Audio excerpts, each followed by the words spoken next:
Well, let's start off. I'll give an overarching theme that I met Kenny Omega once. I've always been a fan of his work, by the way.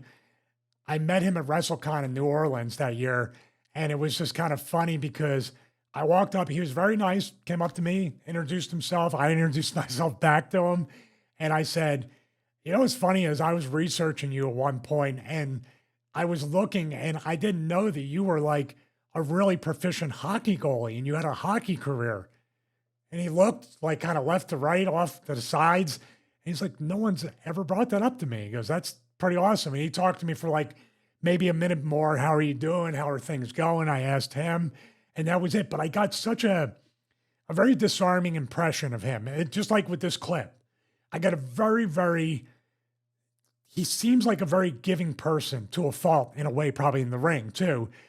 But this is a dude, just from that one interaction, I was like, that would be a guy that I would want to be next to at a convention, signing autographs and just talking to him and just general conversation. He seems like a decent human being, and I hope I'm right about that. So some of the quotes he gave in this, I'll read them out. Omega noted that he's taking each day as they come in regards to his health, noting, here's the quote, "It's, as you said, I feel in the pursuit of just staying at the same pace that the younger, healthier talent are moving at. I feel in situations like that I wouldn't be able to stand out, or oppositely, I would be able to stand out, but I would stand out in different kind of ways, a negative way.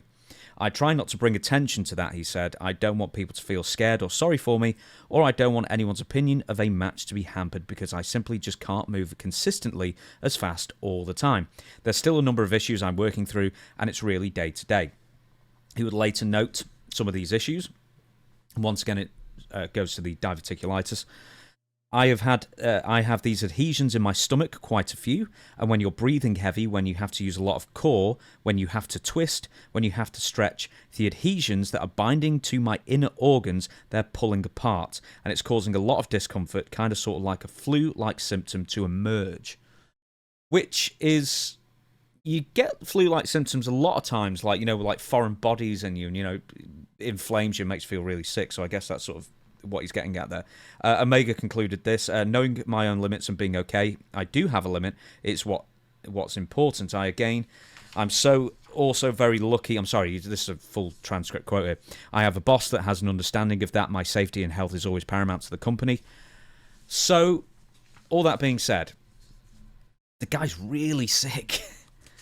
I mean, at this point, would you just counsel, dude, just give it up? You know what? It almost, I don't know why, but I watched the clip and then you reread the quotes. It almost brings me to tears to think about the pain this person is in. And all they want to do is continue to contribute to the professional wrestling industry physically. I'm going to say this. We'll break it down from the first thing. So it's as you said, I feel in the pursuit of just staying at the same pace that the younger, healthier talent are moving at. I feel in situations like that, I wouldn't be able to stand out, or oppositely, I would be able to stand out, but I would stand out in a different kind of way, a negative way. Kenny, if you move, and I'm telling you as someone very unathletic watching you, who has been battling this, I'm convinced you've been battling this working as you had diverticulitis. And I couldn't see a slowdown in your work. I couldn't see less crispness in your moves. I couldn't see you trying to avoid a bump to cause you pain. There's a saying within the wrestling industry: if you think you're going too slow, slow down. And the wrestling business and wrestling matches are gears. They are gear driven. Slow, medium, fast, back to slow. You don't want to be moving as fast as these kids. I'm trying to put it in words that are as eloquent as Kenny is, because he's a great talker. He can convey a message.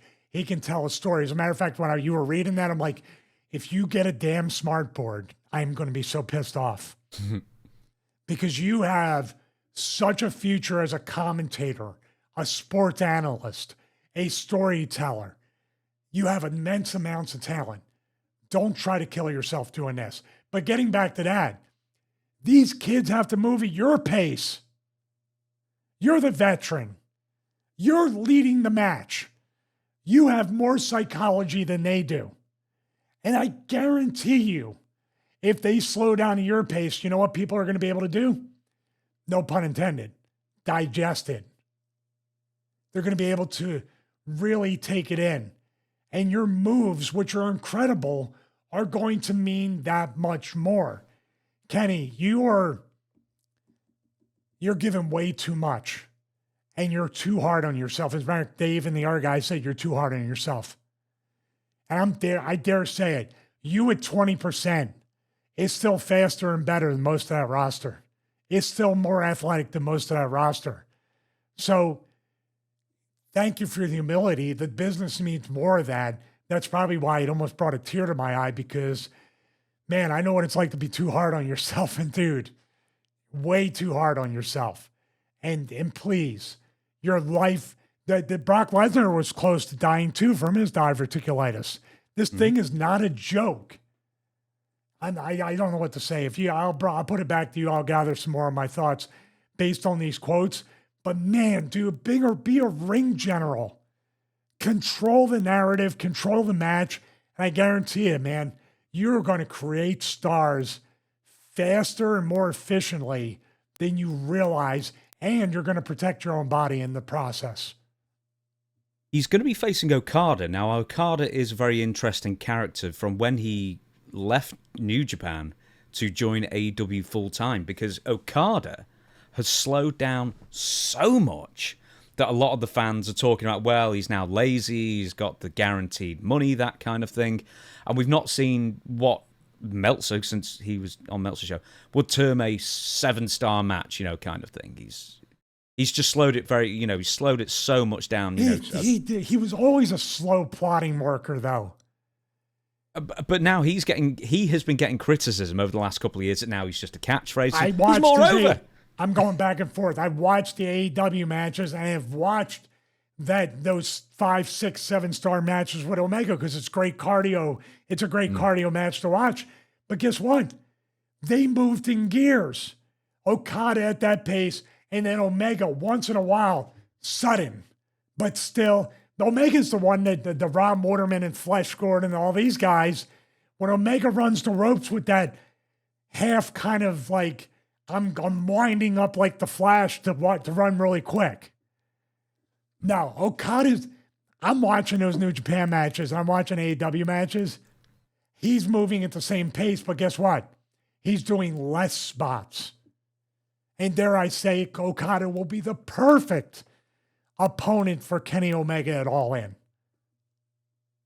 I think absolutely so, because they both so familiar with each other as well, and they'll know each other's limitations and how to get the best out of each other. So I think that'll be very, very interesting as well. Now, I've heard this about maybe Kenny, but definitely about Will Ospreay and others, and I think it's probably my opinion, really, is that those guys are selfless to a fault. And the fault is that they make themselves a little less by trying to make their opponent, even if their opponent shouldn't really be seen as on the same level as them. Is that a fair thing to say? Well, it's a fair thing to say, but how are you going to elevate talent? This is the trick, the double-edged sword. 50-50 booking. We watched the FTR Outrunners match for Patreon. Obviously, FTR was trying to do what they could for the Outrunners by extending that and giving more time to kick out false finishes, but they won in the end anyway, so it looked like the Outrunners it's just less than. Kenny and Okada, they do, or everybody in general, has more of a giving nature than they did in the past. I've crossed over between that era and this era as an active wrestler now retired. But man, I don't know. If I had the answer, dude, I'd be running the company right now because everybody would be over and nobody would be hurt. You run the risk of that. But I just got to repeat it to Kenny. And this is where I'm not an expert. I'm really not the end-all be-all about knowing everything about how to do stuff. But I'm telling you right now, Kenny, and I'm just saying this to you, and you can kayfabe this because I don't want you to get heat with the company. You're welcome to reach out to me and have me share experiences and the true lens that I'm looking at from a third party about how truly talented you are, and even cutting back 50, 60, 70, 80%, nobody's going to notice. Trust me on that, please. Because someday I want to be at a convention, hopefully with Kenny Omega, and continuing that conversation from WrestleCon and not have him in a wheelchair or a scooter or a colostomy bag or any of this other stuff. Dude, you need it. You have a great future. Don't get a smart board, I'm warning you. You have a great future as a commentator, an analyst, and dare I say it, a wrestling booker, which essentially he said in this clip, he has many responsibilities backstage as well. So maybe we need to see what's taking all your energy away. Maybe you need to cut back those responsibilities and become a full-time worker that can be a player coach in the ring for these young guys to show them this is how you do it. Yeah, I don't know if that was in the clip because I heard the full interview, but he said a match like that, it would take him something like a week to recover. Yeah, he said that in the clip I watched. He said that in the clip, right. Yeah, so it's... He said he had to stay in bed every day during that week after the match till 5 or 6 p.m. Yeah. That's not because you're tired. That's because you're exhausted and you're spent.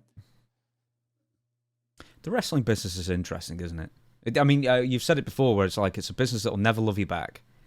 But you give everything to it because you love the business. And I think Kenny definitely fits that type where any other conventional athletic endeavor, you probably say, yeah, I'll probably give up.